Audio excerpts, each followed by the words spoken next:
General Luna? Well, for one, nag-cameo ako as bilang Manuel Quezon, Batang Manuel Quezon. And also kasi, syempre, mga kaibigan ko na rin lahat ko eh. Si Direk Gerald,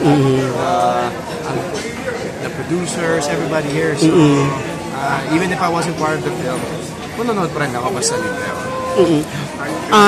Anong natutunan mo doon sa paggawa ng General Luna kahit nag-cameo ka lang? Iba talaga ang period film eh. Iba talaga.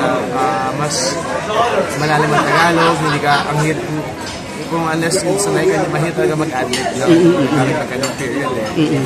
Madugo siya because of costume pa lang, tapos kailangan syempre yung accurate yung mga damit. So, tapos syempre, you're playing a role na Manuel Quezon, Mila Ginaldo, General Luna, mga kilala na eh.